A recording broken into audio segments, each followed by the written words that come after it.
Fala galera, aqui professor Diego, dando continuidade então ao nosso curso de Química. Hoje a gente vai falar um pouquinho sobre massa atômica. Essa massa atômica, pessoal, não é propriamente, aquela massa atômica que a gente viu no começo do nosso curso. Lembra quando a gente trabalhava, quando a gente começou a trabalhar com a simbologia de elementos? Então, um elemento X qualquer era possível que a gente pudesse, então, obter a sua massa atômica, lembrando que a massa atômica de um elemento químico nada mais é do que a soma de prótons mais nêutrons, no átomo, nesse átomo, então era possível, a partir dessa simbologia, a gente obter, então, a massa atômica, número de prótons, número de elétrons e número de nêutrons, E assim, então, nós tínhamos essa informação para cada átomo. Porém, para um mesmo elemento químico, existem na natureza os chamados isótopos. Nós já vimos também o conceito de isótopos e nós sabemos que isótopos são, na verdade, elementos químicos, átomos que possuem o mesmo número atômico, ou seja, trata-se de um mesmo elemento químico.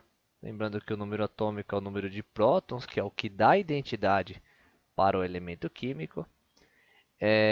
E na verdade, por conta dessa diferença, dessa existência de átomos de um mesmo elemento químico, ou seja, isótopos, que possuem massas diferentes, a massa atômica que é colocada na tabela periódica, ela passa a ser então a média ponderada dessas massas, das massas dos isótopos para um elemento químico.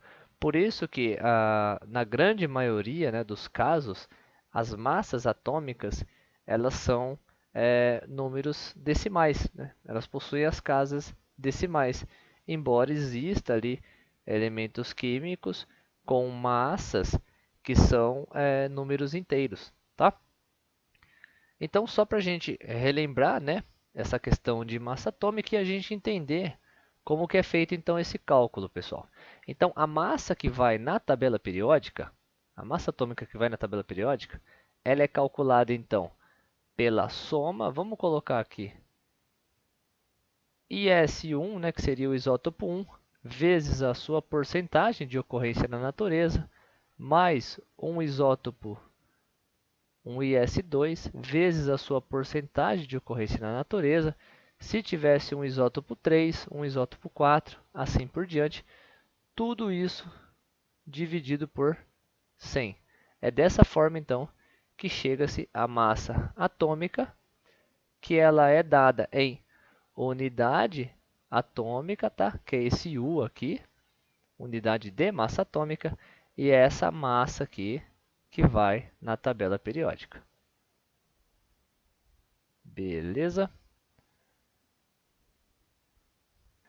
Então, ó, eu trouxe um exercício aqui para a gente fixar esse conceito de massa atômica.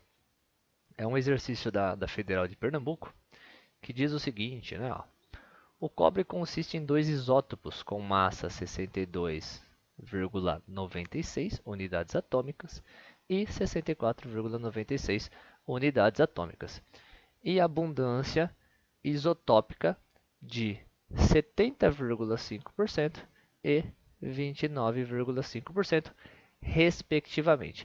Então, nós temos, vamos chamar aqui o IS1 de 62,96, o IS2, que vai ser o nosso isótopo 2, de 64,96, e nós temos aqui, ó, a abundância desses isótopos na natureza como sendo 70,5% e 29,5%. Pede-se, então, qual seria a massa atômica do cobre, ou seja, qual a massa atômica que seria jogada, colocada na tabela periódica. Tá? Então, nós temos que achar a massa atômica. Nós sabemos que a massa atômica ela nada mais é do que a média ponderada, da soma das massas dos isótopos, multiplicado, né, pelas suas abundâncias na natureza. Então, nós vamos colocar aqui, ó, a massa do isótopo 1 vezes a sua abundância na natureza, mais a massa do isótopo 2 vezes a sua abundância na natureza, tudo isso dividido por 100. Chegaremos, então, a uma massa atômica de 63,55 unidade atômica. Ou seja, essa é a massa atômica para o elemento cobre, porque o elemento cobre ele coexiste em duas formas diferentes, né? Em dois isótopos. Certo, galera? Um outro tipo de exercício que pode aparecer aí, galera, para vocês, é um exercício que peça, ao invés da massa atômica, que vocês encontrem essa porcentagem de abundância para um determinado isótopo de um determinado elemento químico na natureza. Tá? Então, esse exercício aqui ele traz o seguinte, né? Ele diz que um elemento que apresenta massa atômica igual a 68, ou seja, essa já é a média ponderada das massas dos isótopos, possui dois isótopos naturais. Então, vamos anotar aqui que nós já temos a massa atômica, que é 68 unidades atômicas, e ele diz o seguinte, né, ó, o número de massa de cada um desses isótopos é respectivamente. Então, a gente vai chamar de IS1, 66 unidades atômicas, e IS2, que seria o isótopo 2, 71 unidades atômicas. Ele quer saber qual é a porcentagem do isótopo de massa 71. Então, ó, nós podemos chamar aqui a porcentagem do isótopo 1 de X e a porcentagem do isótopo 2 de Y. Aqui tem um raciocínio que ele é bem simples, né? Que é o seguinte, é bem simples, mas é extremamente necessário. Caso você não tenha esse raciocínio, você não consegue realizar o exercício. Se nós temos dois isótopos para um elemento químico, quer dizer que a soma das suas porcentagens deve resultar em 100%, tá? Então, esquecendo aqui a questão da porcentagem, né? Nós temos que x mais y é igual a 100. Como eu atribuí aqui como y, né, a porcentagem da abundância na natureza do isótopo com massa 71, então eu vou isolar o x e vou escrever que x é 100 menos y, para que eu possa depois, então, substituir isso numa outra equação. Vamos lá, então. Calculando aqui, ó, como que vai ficar, ó, massa atômica vai ser o seguinte, né? A massa do isótopo 1 vezes x mais a massa do isótopo 2 vezes y dividido por 100. Vamos substituir aqui já a massa atômica, que é 68. Vou passar esse 100 multiplicando aqui, né? Ó. Então, já vou multiplicar por 100 aqui. Vai ser igual ao quê? 66 vezes o meu x, eu sei que vale, ó, 100 menos y. Então, 100 menos y mais 71y. E agora, como a gente já passou o 100 para lá, né? Então, nós temos essa igualdade aqui. Aqui vai ficar, então, 6.800 é igual, ó, aplicando o chuveirinho aqui, né? 6.600 menos 66y mais 71y. Essa equação aqui, a gente resolvendo essa equação, a gente vai chegar em 5y é igual a 200, y é igual a 200 dividindo por 5, que é igual a 40%. Ou seja, a porcentagem de abundância do isótopo desse elemento, né, mas o isótopo 71, é de 40%.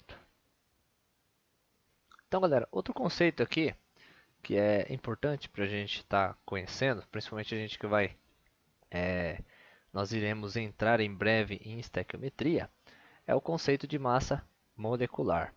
A massa molecular ela é a soma das massas de todos os átomos que compõem a fórmula química da substância, tá? De uma substância qualquer. Então, na verdade, a partir, né, das massas atômicas, consultando a tabela periódica, nós podemos então calcular as massas moleculares, tá? Que nem sempre será a massa de uma molécula, pode ser a massa de uma substância iônica, tá? Por isso que eu coloquei aqui fórmula química.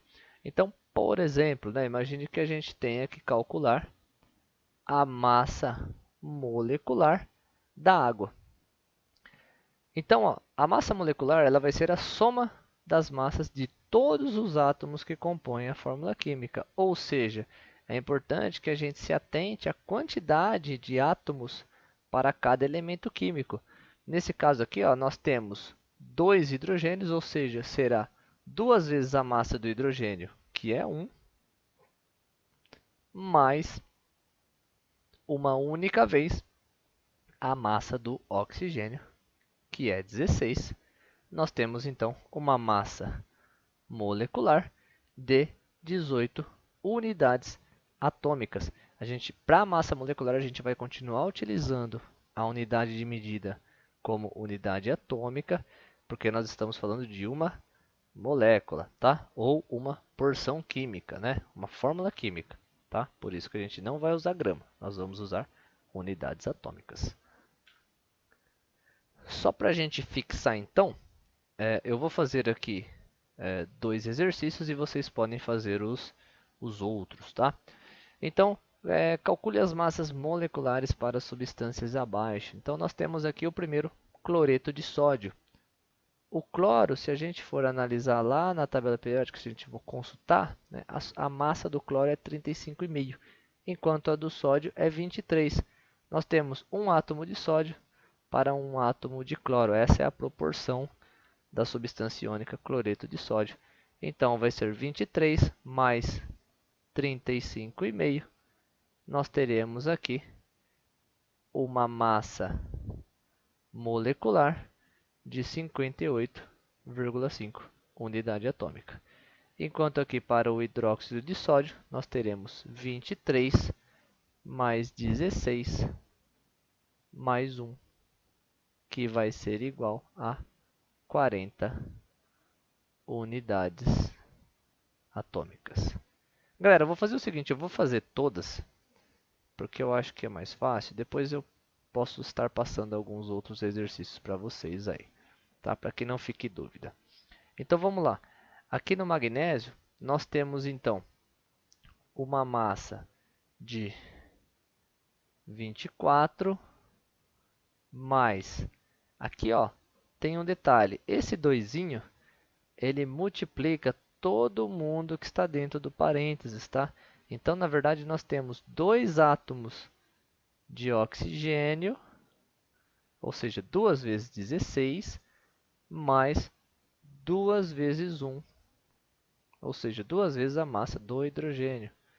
Isso daqui vai resultar, então, em 24 mais 32 mais 2, que vai dar, então, deixa eu ver aqui, 58 unidades atômicas.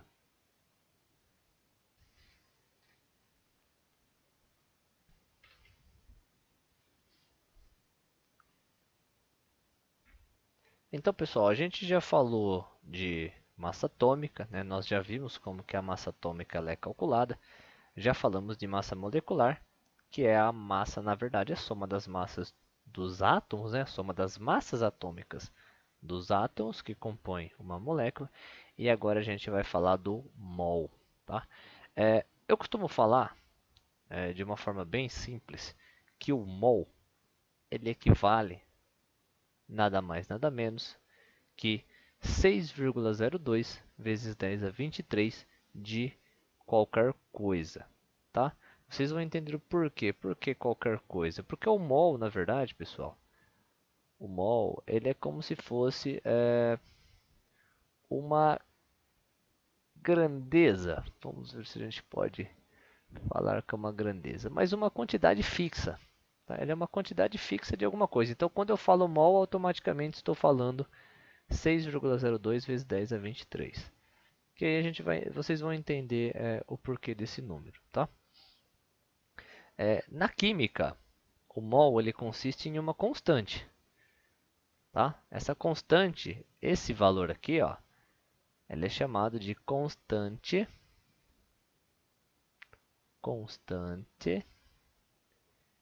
de Avogadro. Então, essa é a constante de Avogadro, esse é o mol. E por que é uma constante? Porque, na verdade, os cientistas eles perceberam que era capaz, né, que existia ali um número mágico, digamos assim, capaz de converter a massa atômica, lembra que a massa atômica possui unidade atômica, né, como a sua unidade de medida, para gramas, que é a unidade de medida de massa que nós mais utilizamos nos cálculos estequiométricos, né, nos cálculos experimentais. Então, galera, de uma maneira assim bem didática, qual que é a ideia? A ideia é o seguinte, obviamente que não foi dessa forma, tá? Mas é só para a gente tentar aqui enxergar o que aconteceu. Imagine que fosse possível pesar um átomo de hidrogênio, e aí você pesa esse um átomo de hidrogênio, e ele vai te dar aqui uma massa de 1 unidade atômica. Tá? Ou seja, ele vai te dar a massa de um próton. A massa de um próton, ela equivale, fazendo rapidinho aqui, a o equivalente a 1,66 vezes 10 a menos 24 gramas. Ou seja, é uma massa extremamente pequena, né, em termos de grama, né, utilizando a unidade de medida grama. E aí o que os cientistas, né, o que eles perceberam? Que se fosse possível então pesar uma determinada quantidade de átomos de hidrogênio capaz de converter, né, esse uma unidade atômica, né, essa unidade atômica de medida para 1 grama, seria possível então, né, pesando uma quantidade de átomos de hidrogênio, converter a unidade atômica para grama. E foi aí que eles descobriram que se fosse possível então, né, se fosse possível não, né, quando você pesava 6 vezes 10 a 23 átomos de hidrogênio, toda essa quantidade, né, todo esse número, essa quantidade enorme de átomos, pesava exatamente o equivalente a 1 grama, né? Correspondia a uma massa equivalente a 1 grama. E aí eles fizeram esses mesmos testes para outros elementos químicos. Então, um átomo de carbono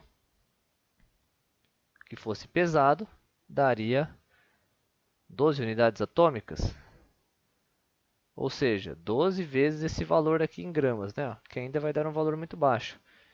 Quando você pesava 6 vezes 10 a 23, né, arredondando, átomos de carbono numa balança, você tinha exatamente 12 gramas. Então, esse valor ele é chamado de constante, porque na verdade ele é capaz de converter a unidade atômica, né, converter a massa atômica para gramas. E por isso, quando a gente calcula, né, quando a gente fala que o carbono tem uma massa atômica de 12 unidades atômicas, e mesmo assim nós falamos também que o carbono pesa 12 gramas, nós obrigatoriamente temos que colocar aqui, ó, gramas por mol, ou seja, na verdade, né, o que é o mol? 6,02 vezes 10 a 23, que na maioria das vezes a gente vai usar como 6 vezes 10 a 23, tá, galera? A gente não vai usar esse 0,2 aí. Então, esse mol aqui, ó, ele está falando aqui, ó, 12 gramas de carbono corresponde a 6 vezes 10 a 23 átomos de carbono, e não apenas a um átomo de carbono. 12 unidades atômicas corresponde a um átomo de carbono, tá? Essa é a diferença. Essa é a diferença da massa atômica em unidade atômica para a massa em grama, tá? E essa constante chamada constante de Avogadro, ela é uma constante porque percebeu-se, a partir de experimentos, que era essa mesma quantidade que era capaz de converter aí unidade atômica para grama, até porque faz todo sentido, né? Já que a gente está falando de proporções diferentes. Então, se você consegue converter uma unidade atômica para 1 grama, a partir de um determinado valor, você vai conseguir converter 12 unidades atômicas para 12 gramas, 20 unidades atômicas para 20 gramas e assim por diante, tá? Por isso que é chamado de constante de Avogadro, e por isso é muito importante que nós tenhamos a ideia de que 12 gramas de carbono existem, né, em 12 gramas de carbono, 6 vezes 10 a 23 átomos, ou seja, 6 sextrilhões de átomos. Se eu não me engano, é 6 sextrilhões. E não um átomo de carbono. Beleza? Um átomo de carbono pesa 12 unidades atômicas, que seria o equivalente 12 vezes 1,66 vezes 10 a menos 24 gramas. Beleza? Então esse é o mol, galera. Então assim, não se preocupem em tentar entender o mol de outra forma. Entenda que o mol, na verdade, é uma quantia de átomos equivalente, né? Que dá uma massa equivalente em números naturais, né, digamos assim, à sua massa atômica, só que muda a unidade de unidade atômica para grama, e no caso, grama por mol, tá? Porque a gente tem que sempre lembrar que trabalhando em grama, existe uma quantidade enorme de átomos ali por trás dessa massa. Então, galera, sabendo que o mol, né, que 1 mol de qualquer coisa equivale, na verdade, a 6 vezes 10 a 23, e que é possível, então, pegando essa quantidade atômica, né, falar que 1 mol de hidrogênio, por exemplo, pesa 1 grama. 1 mol de carbono pesa 12 gramas. 1 mol de oxigênio pesam 16 gramas, tá? Quando a gente fala 1 mol, estamos falando de 6 vezes 10 a 23 átomos de oxigênio, que juntos resultam numa massa de 16 gramas. Essa quantidade de carbono, que juntos resultam em 12 gramas, e assim por diante. Então, quando a gente está falando de massa molar, nós estamos falando da massa de 1 mol, né? É a soma das massas molares de todos os átomos que compõem a fórmula química da substância, que também, na verdade, né, nem sempre é necessário ser uma substância, tá? Porque a massa molar ela pode ser uma massa molar apenas, digamos assim, elementar, apenas para o elemento químico, tá? Então, vamos pegar a água de novo como exemplo, H2O. Lembra que nós tínhamos calculado a massa molecular da água e nós tínhamos chegado aí em 18 unidades atômicas. Se a gente pegar o equivalente a 1 mol de água, ou seja, 6 vezes 10 a 23 moléculas de água, e pesar numa balança, nós teremos o equivalente a 18 gramas, tá? Isso quer dizer, então, que a massa molar da água é 18 gramas por mol. Então, na verdade, galera, o que aconteceu aqui? Ó, converti unidade atômica para grama por mol. Então, por exemplo, CO2, massa do carbono, mais 2 vezes a massa do oxigênio. Temos uma massa molecular de 44 unidades atômicas. Logo, a massa molar é 44 gramas por mol. Percebem que não muda basicamente nada, né? O que acontece é que a gente consegue converter a unidade atômica para grama e a gente tem que lembrar que essa massa em grama, ela está contida em 1 mol, tá? Sempre contida em 1 mol, beleza? Então, ó, vamos aqui, exercício de fixação. Da mesma forma eu vou fazer só o primeiro, vocês podem fazer então depois o B, o C e o D, tá? O exercício pede, né? Calcule as massas molares. Perceba que não é mais massa molecular, é massa molar, ou seja, a massa contida em 1 mol para substâncias abaixo. Nós temos aqui o ácido clorídrico. Nós sabemos que o hidrogênio pesa 1 grama por mol. Percebe que não muda nada, galera. Uma unidade atômica, 1 grama. O que mudou aqui é que a unidade agora vai ser grama por mol.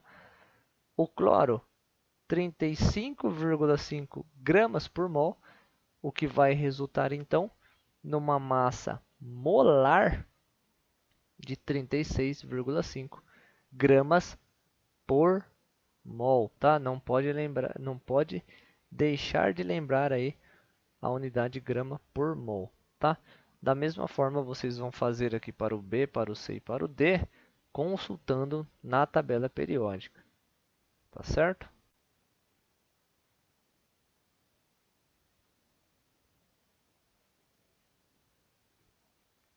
Então, galera, a importância, né, da gente saber obter essas informações, essas grandezas, né?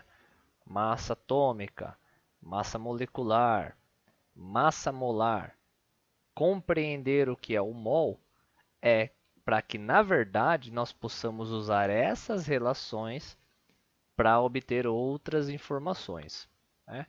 Essas relações são chamadas de relações estequiométricas, né? O que são as relações estequiométricas, portanto? São relações entre grandezas. Quando eu falo grandezas, estou falando de mol, estou falando de massa, seja ela grama, quilo, miligrama, todas as unidades aí possíveis de massa. Estou falando de volume, volume em litro, metro cúbico, centímetro cúbico. Estou falando de número de átomos, estou falando de número de moléculas. Então, saber relacionar essas grandezas nos possibilitam obter informações que são extremamente úteis. Na área industrial, num processo químico, um processo que envolva ali uma reação química ou várias reações químicas, a estequiometria ela é fundamental para você poder prever, por exemplo, o quanto que você vai obter ali de produção final, né, de produto, a partir de uma determinada massa ou volume de reagente colocado para reagir. Ou, por exemplo, né, você consegue analisar o quanto o seu processo foi eficiente, né, o quanto houve de perda durante o seu processo e tentar otimizar o processo de alguma forma. Já em pequena escala, né, que seria no laboratório, nós também utilizamos muito a estequiometria nas titulações, ácido-base, o próprio cálculo ali do pH envolve uma relação estequiométrica em equilíbrio químico, ou seja, a estequiometria ela é extremamente importante na química. Só para a gente começar a fazer aqui a relações mais básicas, relações que não envolvam reações químicas, eu coloquei um exemplo que diz o seguinte, ó, vamos lá. Quantas moléculas existem em 36 gramas de água pura? Então, galera, aqui nós temos um exercício que está pedindo o número de moléculas e ele está nos fornecendo uma grandeza, né, em massa, em gramas. O que nós sabemos até o momento? Quais são as relações que a gente já conhece, que nós já vimos até então? Nós sabemos que 1 mol de água, lembra que o mol ele tinha a capacidade de converter a massa molecular que era a massa de unidade atômica, para grama. Então, ó, se a gente pegar a molécula de água, H2O, a molécula de água, uma molécula de água, vai pesar 18 unidades atômicas, porque ó, 2 vezes o hidrogênio, que são 2, mais 16, 18. 1 mol de moléculas de água vai pesar, então, 18 gramas. Lembra que a massa molar traz sempre o mol, né? Ó, 18 gramas por mol. Então, nós sabemos que 1 mol de água pesa o equivalente a 18 gramas. E nós sabemos que nesses 18 gramas existem, então, 6 vezes 10 a 23 moléculas de água. Por que eu vou colocar moléculas? Estou falando de uma substância molecular. Então, estou falando do mol dessa substância. Portanto, eu preciso falar que são moléculas. Essa é a primeira relação. Então, o primeiro passo é fazer isso, né? É fazer essa relação, compreender que essa relação o enunciado não vai fornecer. Você vai precisar saber fazer. É uma relação que sempre vai acontecer. Um mol de qualquer substância será a massa molar dessa substância. Então, 1 mol será a massa molar e vai equivaler a 6 vezes 10 a 23, seja a molécula ou sejam átomos. Beleza? Qual é o segundo passo agora, pessoal?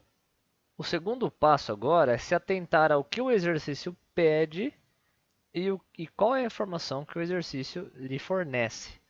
Nós temos aqui que o exercício ele está pedindo quantas moléculas. Então, a nossa incógnita, né, o nosso x, ele vai embaixo de molécula. Isso é extremamente importante, tá, pessoal? Respeitar as colunas de unidades. Eu não posso colocar molécula lá embaixo de mol. Mol é uma coisa, molécula é outra. Existem em 36 gramas, ó. O dado fornecido pelo exercício é a massa. Então, eu irei colocar embaixo de grama. Dessa forma, nós podemos fazer uma relação entre essas informações que nós temos e a coluna aqui do mol, ela não precisa ser utilizada. Por quê?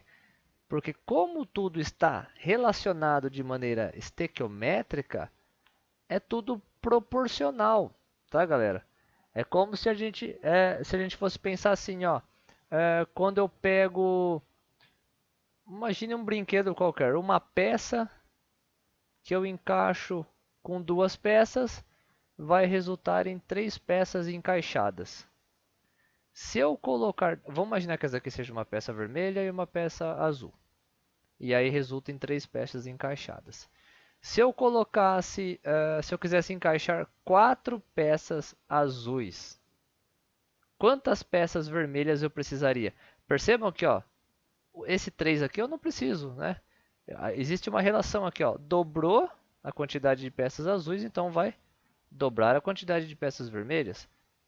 Outra coisa, se eu fizesse o inverso, né? Se eu perguntasse assim, ó, para eu formar 3 peças, para eu formar aqui 9 peças de um brinquedo, levando em conta aqui essa proporção, quantas peças vermelhas precisaria e quantas peças azuis?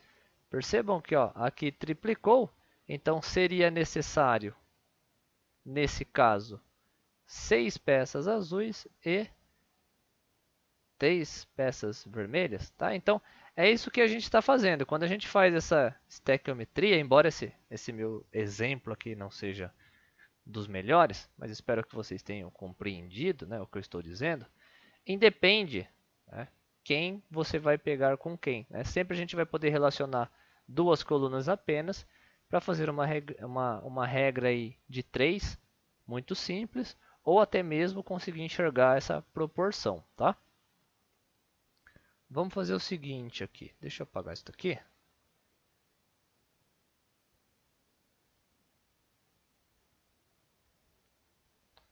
Então, ó, vamos colocar aqui, vamos puxar para cá. Nós sabemos que 18 gramas, em 18 gramas, existem 6 vezes 10 a 23 moléculas de água. Em 36 gramas vai existir X. Ó, sempre que vocês enxergarem aqui ó, essa proporção, né, o que, que aconteceu? De 18 para 36, dobrou, né? Vezes 2. O mesmo vai acontecer aqui, tá? São proporções estequiométricas, são relações proporcionais, tá? Então, se era 6, dobrou, nós teremos então 12 vezes 10 a 23 moléculas de água. Como não é interessante a gente deixar o valor dessa forma, a gente vai deixar como 1,2 vezes 10 a 24. Certo, pessoal? Então, esse é um exemplo de uma relação simples envolvendo aí mol, massa e molécula, beleza? Só para a gente finalizar então nossa aula, galera, eu trouxe outro exemplo aqui que diz o seguinte, ó. Imagine que naquele mesmo exercício, né, com a mesma informação, o exercício pedisse, entretanto, ao invés de moléculas, o número de átomos. Então ele quer saber ó, quantos átomos existem nos mesmos, né, no caso, nos mesmos 36 gramas de água pura. Para a gente não ter que fazer todo o cálculo novamente, vamos já colocar aqui a relação que nós temos, né? Nós sabemos que 1 mol de água pesa 18 gramas e que nesses 18 gramas existem 6 vezes 10 a 23 moléculas de água. Tá? Isso nós já sabemos.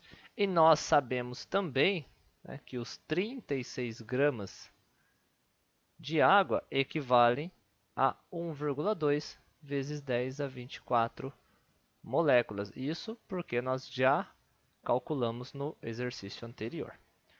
Porém, o exercício ele não quer saber molécula, ele está pedindo quantidade de átomos.